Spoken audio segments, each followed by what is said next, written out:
Di video kali ini kita akan membahas informasi penting dari Dinas Pendidikan berkaitan dengan penempatan rekan-rekan guru.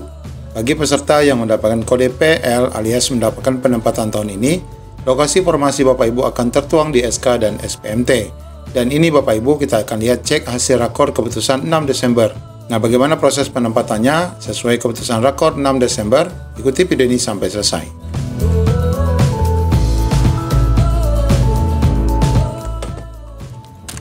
Nah, ini adalah hasil rapat koordinasi dan sinkronisasi data seleksi P3K tahun 2023 yang dilaksanakan di Jakarta pada 6 Desember 2023 terkait rencana pengumuman kemarin yang direncanakan tanggal 15 Desember yang akhirnya mundur sampai tanggal 22 Desember. Nah, berkaitan dengan penempatan di sini sudah ditetapkan bahwa Dapodik tetap menjadi acuan untuk penempatan pelamar dengan kriteria. Nah, di sini ada 3 kriteria Bapak Ibu untuk penempatan nanti. Yang pertama, ditempatkan pada sekolah induk apabila terdapat kebutuhan. Dalam hal ini Bapak Ibu akan dilihat ABK ASN-nya. Apakah mapel tertentu di sekolah itu ASN-nya berlebih ataupun cukup. Bagi Bapak Ibu yang memang sebelumnya honorer di situ dan mengajar mapel tertentu, maka kemungkinan terbesar adalah Bapak Ibu belum berlebih, sehingga Bapak Ibu sendiri akan ditempatkan di sekolah induk. Nah, apabila nanti tidak terdapat kebutuhan alias ABK atau analisa beban kerja untuk ASN pada mapel tertentu yang dinyatakan berlebih di sekolah induk itu, maka akan ditempatkan pada sekolah lain yang terdapat kebutuhan. Nah, untuk poin kedua ini Bapak Ibu kemungkinannya sangat kecil. Mengapa demikian? Karena di setiap sekolah itu otomatis rata-rata sudah ada gurunya masing-masing.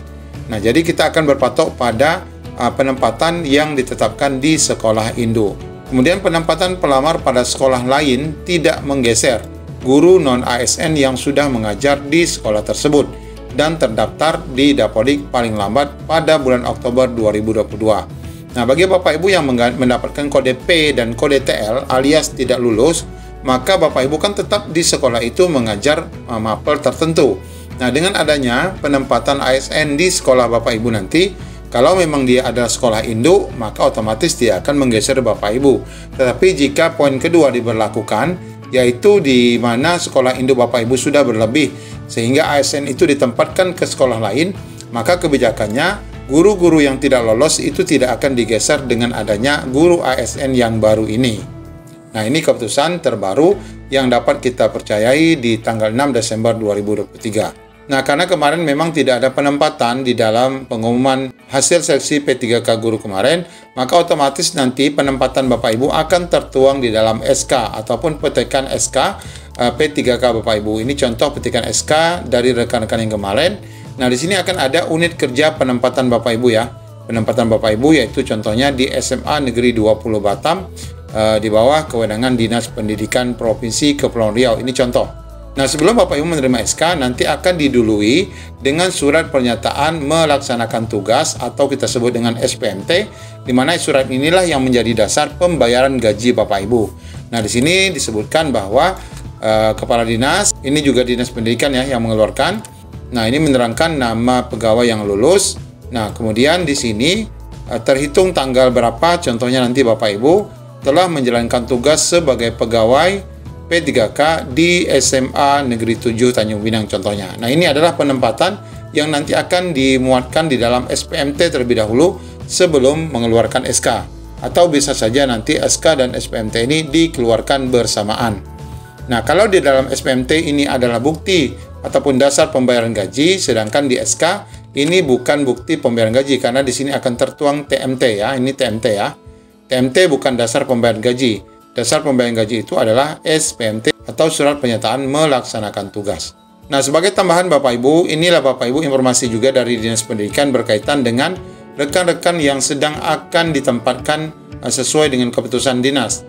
Sedang petakan penugasan, Dikbud tetap akomodir guru honorer tidak lulus P3K. Nah, ini kita lihat beritanya seperti apa.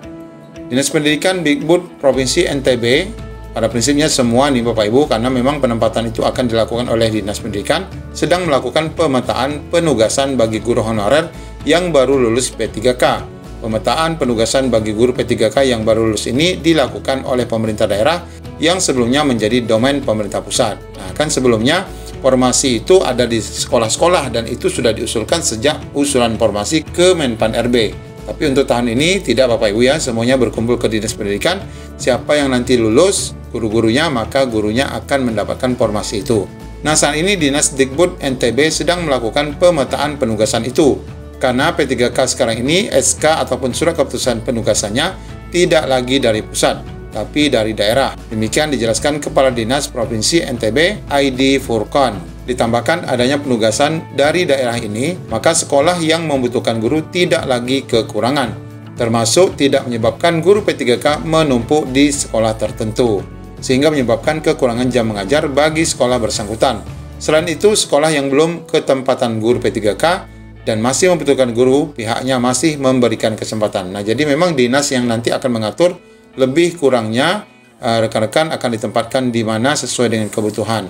Nah, ini berita baiknya sebagaimana kita sampaikan tadi bahwa di Provinsi NTB sendiri masih memberikan kesempatan pada guru honorer yang tidak lolos P3K dalam hal ini bahwa akan tetap dipertahankan keberadaan guru itu mengajar di sekolah-sekolah yang ada. Nah, ini ya keputusan rapatnya bahwa Bapak Ibu tidak akan tergeser. Tenaga honorer akibat dari jumlah jam mengajar yang kurang, kita masih beri kesempatan. Saya berusaha menghindari untuk jangan sampai agar tidak ada yang tidak bekerja, karena ini juga untuk mengatasi kebutuhan lapangan kerja terangnya. Di satu sisi tambahnya, anak didik SMA SMK masih membutuhkan tenaga honorer yang bagus-bagus. Menurutnya banyak guru honorer yang memiliki kemampuan yang bagus di mata pelajaran yang diampunya, sehingga harus tetap dipertahankan oleh pemerintah daerah di sekolah itu juga. Nah, ini sebagai tambahan berarti ini memang Dinas Pendidikan nanti akan menggunakan keputusan yang dihasilkan dari Rakor 6 Desember terkait penetapan dan penugasan rekan-rekan guru yang diutamakan untuk ditempatkan di sekolah induk, dan kebetulan kalaupun ditempatkan di sekolah bukan induk tidak akan menggeser guru-guru honorer yang ada di sana. Demikian Bapak Ibu informasi tambahan dari kami. Assalamualaikum warahmatullahi wabarakatuh.